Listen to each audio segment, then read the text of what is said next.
Bicara tentang masa lalu ya. Saya ini juga dulu pernah ditinggalin. Tinggalin siapa? Saya tuh ditinggal nikah. Wah.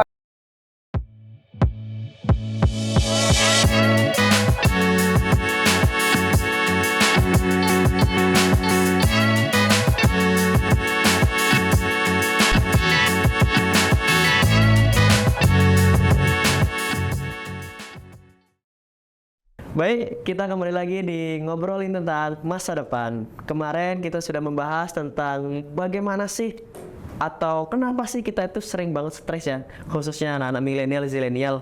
Dan iya, gara-gara kemarin saya jadi stres nih. Nah ini kita bersama dengan Coach Eli juga. Dan kenapa sih saya undang lagi Coach Eli? Karena memang saya lagi stres dan kemarin juga mungkin apa ya? Bingung ya tentang bagaimana mendesain atau kenapa sih kita butuh banget tentang tujuan hidup itu sendiri.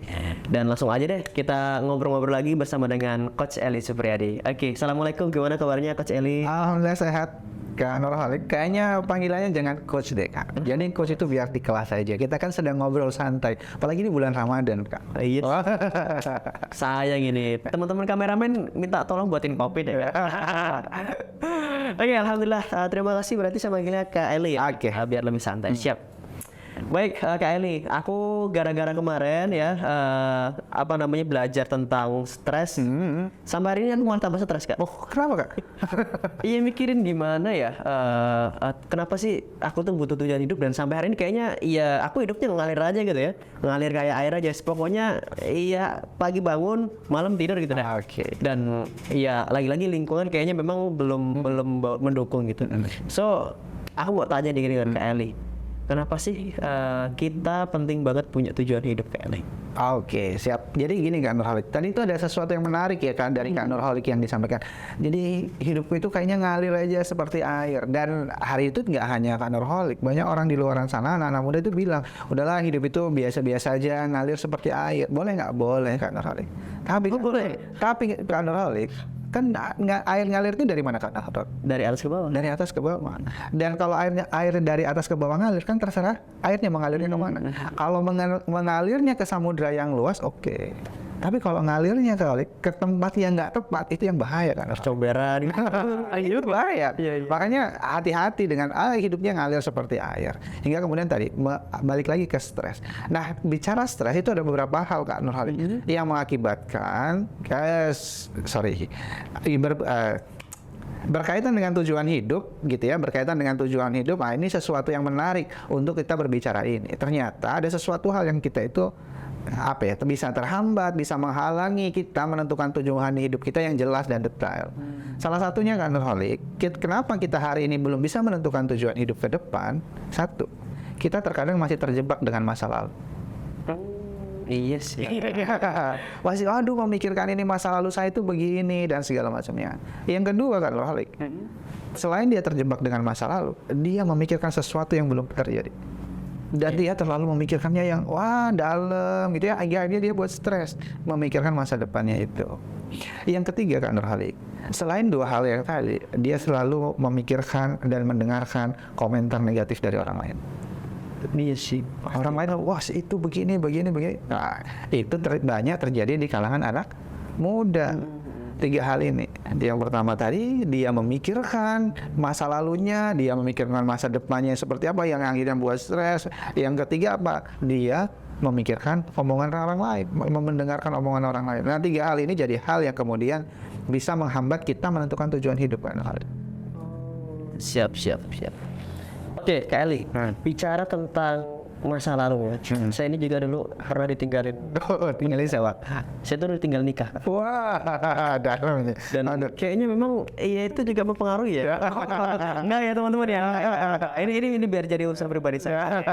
Enggak. Mungkin ini Kak Eli, kebanyakan dari teman-teman ya para zilenial milenial, memang kita terjebak dengan romantisme masa lalu. Maksudnya romantisme tuh, iya kita nggak bisa bergerak ke depan gitu. Kita tuh sering mikirin, aduh, seandainya ya dulu gini. Nah itu gimana sih Kak Eli? Nah, maka dalam proses itu yang pertama yang perlu kita lakukan adalah coba berikan prioritas penting yang akan kita capai itu apa dalam hidup. Nah, kadang kita terhambat menentukan tujuan hidup juga karena terlalu banyak hal yang ingin kita inginkan. semua dikerjakan gitu ya, hingga akhirnya karena semua dikerjakan akhirnya nggak tercapai semua gitu ya. Nah itu bisa menghambat. Maka yang pertama tentukan dulu hal terpenting atau hal prioritas yang ingin dicapai dalam kehidupan apa. Bermanfaat untuk orang banyak, iya, ukurannya apa. Jadi orang sukses, iya, ukurannya apa. Nah itu harus detail dan harus jelas prioritas utamanya apa. Prioritas, oke. Itu teman-teman ya. Kalau teman-teman mau terhindar atau mau bebas dengan masalah-masalah yang menggerundel, sih? Apa namanya? Menyelimuti isi pikiran teman-teman tentang masa lalu tadi yang disampaikan oleh Kak Eli tadi ya. And then ini Kak, yang kedua tadi Kak, saya juga cukup menarik nih. Apa? Mungkin ini obrolanku dengan teman-teman juga ya. Kayak teman-teman kalau malam gitu ya ngobrol gitu. Kita tuh kadang mikirin masa depan tuh gimana ya, apalagi laki-laki ya. Yang belum nikah kan kayaknya udah nikah nih. Kalau kita mah ya lagi mikirin dah ya. Awan dipromosikan. Jangan ya, sudah ada ya. Sudah ada apa? Oke, kita lanjut dulu Kelly, kita lanjut dulu. Siap. Kita sering overthinking kan ya. Kita sering terlalu berlebihan memikirkan masa depan. Aku khawatir atau kita semua ya, saya sudah nyadarin nih tadi sudah berbicara tentang stres. Khawatirnya memang kita itu takut nggak mencapai apa yang kita impikan, apa yang mau kita cita-citakan. Ada nggak sih? Kan kayak ini kan hipnoterapis nih, seorang terapis. Ada nggak sih triknya atau apa ya? Clue-nya atau tipsnya untuk kita tuh nggak terlalu overthinking. Nah, dan ya ini menarik berkaitan dengan overthinking. Yang terlalu banyak memikirkan ke depannya itu seperti apa. Tapi banyak orang yang di luar sana terlalu banyak memikirkan sesuatu yang ada di depan yang belum dia lakukan. Tapi setelahnya dia nggak ngapa-ngapain Kak, hanya memikirkan. Iya. Nah, itu yang membuat orang overthinking. Makanya dari yang banyak dia pikirkan, prioritaskan Kak, apa yang mau dicapai. Oh, saya pengen ini gitu ya. Pengen sukses, pengen bahagiakan orang tua, terus kemudian pengen nikahnya cepet gitu ya. Ya, tahun ini gitu misalkan Kak ya. Terus kemudian hal-hal yang lainnya. Nah, dari semua hal yang ingin dicapai itu coba skala prioritas pertama apa? Coba diurutkan nomor 1 apa, nomor 2 apa, nomor 3 apa. Nah, nomor 1 berarti skala prioritas yang harus dicapai. Maka langkahnya apa untuk bisa mencapai ini? Nah, itu harus ditentukan. Dan langkah-langkah hari-hari kita itu kan pada akhirnya akan sampai ke sana. Overthinking itu kan tadi difikirkan semuanya, terus dia nggak ngapa-ngapain. Iya. Boleh nggak mikirkan semua? Boleh. Tapi pastikan dipikirkan semua, juga menyiapkan langkah-langkahnya, itu yang paling penting. Oke. Gitu teman-teman. Sudah mulai kebayang gimana agar gak overthinking? Ya, tadi teman-teman ya berbicara tentang masa lalu yang nggak selesai-selesai masalahnya, atau juga teman-teman yang sedang overthinking. Dan ini yang terakhir tadi, ya yang terakhir tentang toxic people ya, atau omongan tetangga, atau bukan omongan tetangga ya, jelek banget kan itu tetangga saya. Mohon maaf tetangga saya. Ya maksud saya ini kayak lihat, kadang kita sering banget kepikiran dengan omongan-omongan orang gitu loh. Apalagi ini kan mau lebaran ya. Kenapa kali? Aku tuh biasanya kalau lebaran ya di rumah aja gitu. Di kamar bukan di rumah aja gitu ya.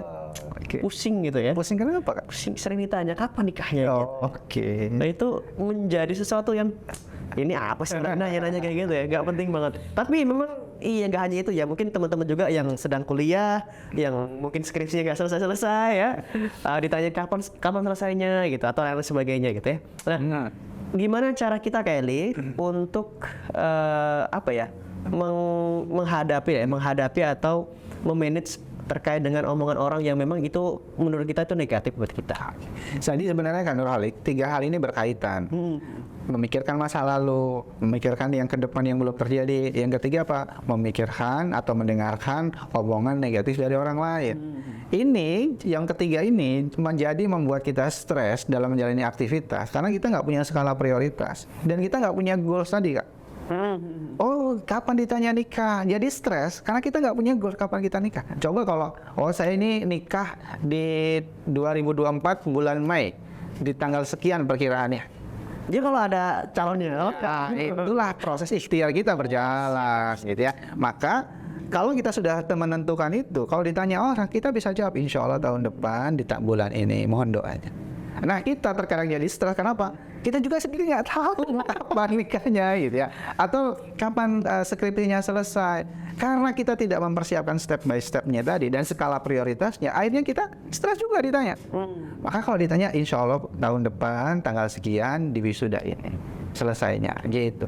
Jadi hal yang bisa kita lakukan tadi, tentukan skala prioritasnya, step by stepnya ngapain dan segala macamnya gitu. Maka untuk menemukan proses itu, iya di bahasan kita sebelumnya kan, Nurhalik, itu lingkungan mempengaruhi itu. Kalau lingkungannya tepat, insya Allah dia mempersiapkannya dengan baik. Bahkan tidak hanya kuliahnya gitu ya, tapi selesai kuliah mau ngapain? Tidak hanya nikahnya, tapi bagaimana kemudian mempersiapkan setelah pernikahannya. Gitu. Ramadan itu kan bukan pentingnya, yang penting itu bukan hanya di Ramadan ya kan gitu, tapi setelah Ramadan. Nah gitu juga dalam proses kita mencapai goal. Terus kalau kita sudah sampai ke goals, terus kita ngapain? Nah kadang ini jadi bumerang Kak Nurhalik buat kita. Sudah nih kapan wisudanya? Sudah waktulah kita tiba wisuda, sudah euforia gitu ya. Sudah di waktu itu kemudian besoknya kita bingung lagi, stres lagi. Karena apa? Karena tidak segera upgrade goalsnya kemarin. Nah gitu, bukan berarti kalau ini sudah tercapai sudah, tapi makanya harus segera nih di-upgrade lagi. Siapapun kita gitu ya, apakah teman-teman semua yang sudah mempersiapkan goalsnya dengan baik, ketika goalsnya tercapai maka harus segera di-upgrade. Nah ini penting untuk dipersiapkan. Oke, baik, terima kasih nih Kak Eli, ini luar biasa banget nih obrolan kita hari ini tentang tujuan hidup ya. Buat teman-teman yang di luar sana yang masih mikirin tentang omongan-omongan tetangga atau omongan-omongan orang tua yang terlalu membuat teman-teman itu pusing, yuk kita sama-sama sadari bahwasanya kita harus punya tujuan hidup, kita harus punya plan. Tadi ya disampaikan sama Kak Eli ya, kita harus punya to-do list ya Kak ya.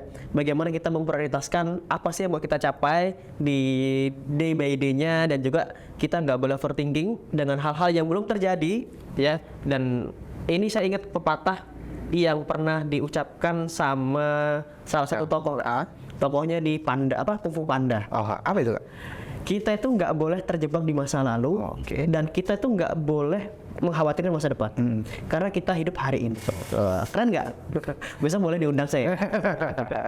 Oke, demikian. Terima kasih lagi Kak Ali ya atas waktunya hari ini, dan buat teman-teman semua jangan lupa kalau ada permasalahan yang ingin dibahas tentang masa depan ya tentunya ya, tentang stres, tentang bagaimana bagaimana mendesain karir dan lain sebagainya, silahkan teman-teman ditulis aja di kolom komentar, dan jangan lupa support akun kita Peduli Masa Depan dengan subscribe, like, dan juga di-share dan teman-teman yang lain. Semoga dengan konten-konten kita ini yang insya Allah sederhana tapi berbobot ya, sombong banget ya. Enggak ya, yang insya Allah akan membantu teman-teman semua dalam mencapai masa depan yang lebih cerah, lebih baik. Dan jangan lupa untuk selalu doakan kita selalu sehat, karena kita ingin selalu membahagiakan semua orang, dan tentunya buat teman-teman semua yang menonton kali ini. Terima kasih. Assalamualaikum warahmatullahi wabarakatuh.